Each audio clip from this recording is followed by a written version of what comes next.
Hello everyone, you're welcome back to my channel. So in this video today, I'll be talking about the DAAD scholarships, DAAD EPOS scholarships, fully funded for international students to come for either their master's or PhD in Germany at public universities in Germany.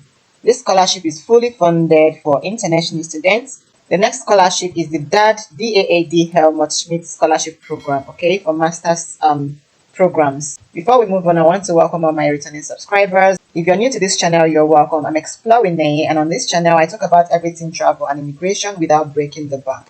So starting with the DAAD EPOS scholarships, you scroll down here to see the overview of the scholarship, the objectives, who can apply, the list of eligible countries. You click here to open that up.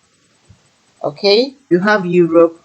There are some countries here that have been cancelled out. So when you access this link, you check for your own country if you're eligible to apply for this scholarship, right?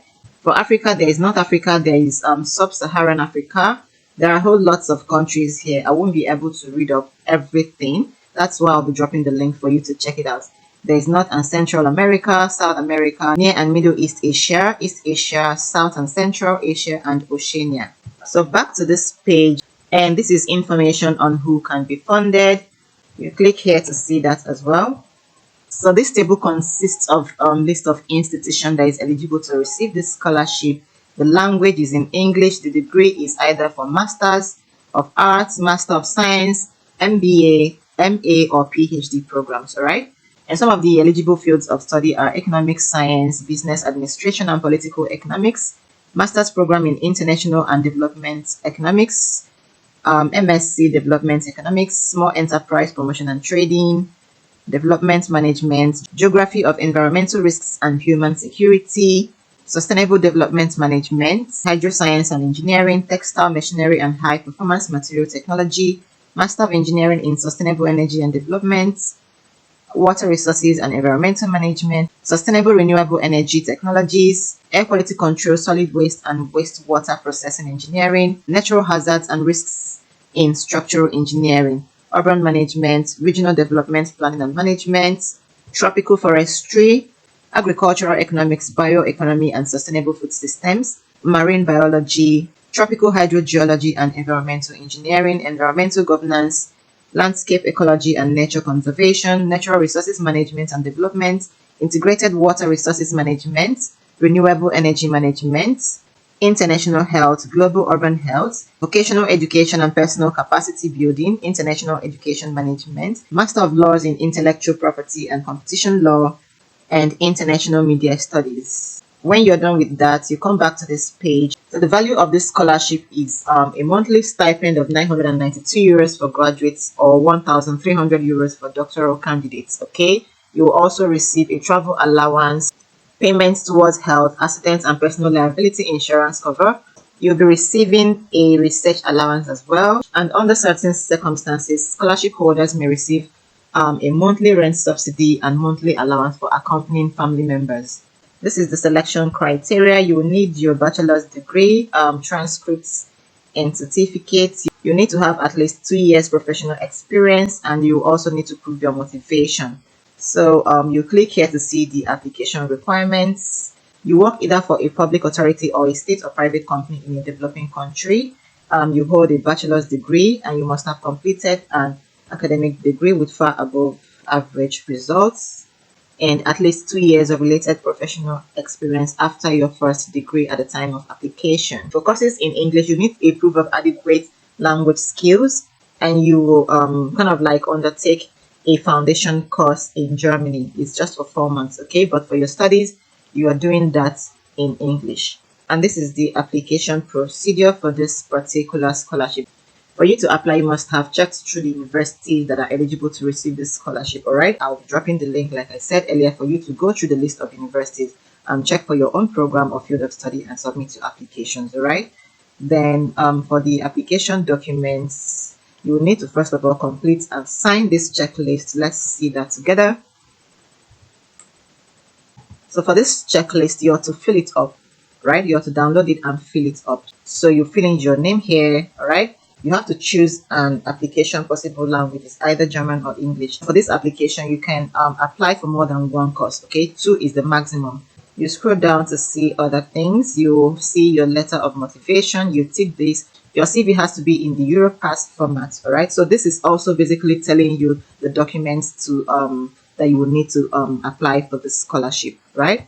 The application form, your English language proficiency, the letter of motivation, the CV, Europass CV format, your university degree certificates and transcripts, your professional experience relevant to the course you're applying for, which you'll be needing your work certificate for at least 2 years of relevant professional experience, right? Then your letter of recommendation from your current employer, your proof of language skills, okay? English or German, you tick that here, depending on what applies to you. So these are all of the things that you'll be needing to submit your application. Then for your letter of motivation, this is how you can instructions on how you can write your letter of motivation. And when you're done with this, you write your location, the date, your name in capital letters, and your original signature. No inserted scan. So what this means is that you have to write this yourself. You have to sign this. You have to sign and write your name and all of these things here by yourself, right? So let's go back to this page to see what we can find. So this is the EPOS application form, right? You will have to read up other things first before you click on that. Like we mentioned earlier, your letter of recommendation, which is just one from your employer. And then for English language, you will need either IELTS or TOEFL, right? The institutional TOEFL is not accepted.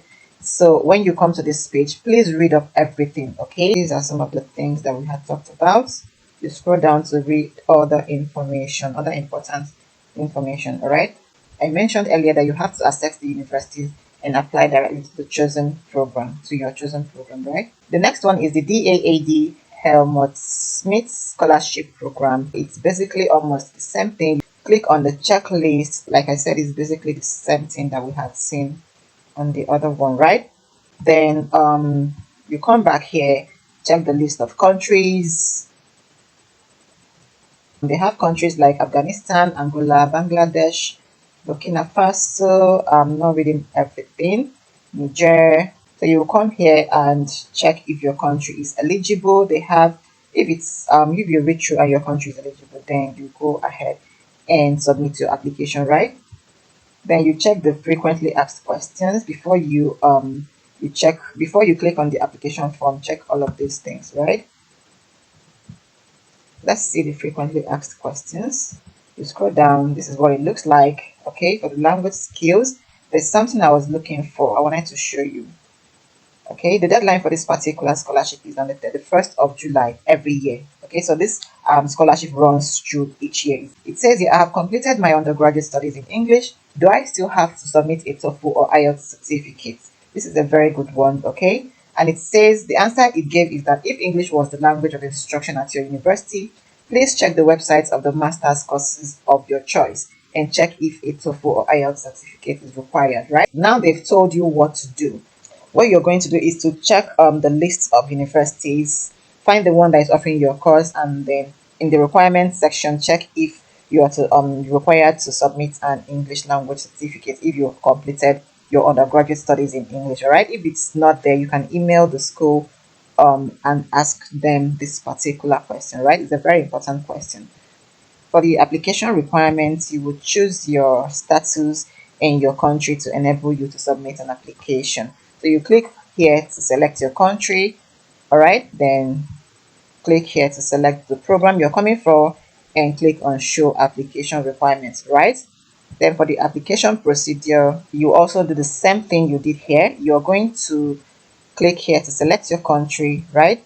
Then click here to select your program and you click on show application procedure.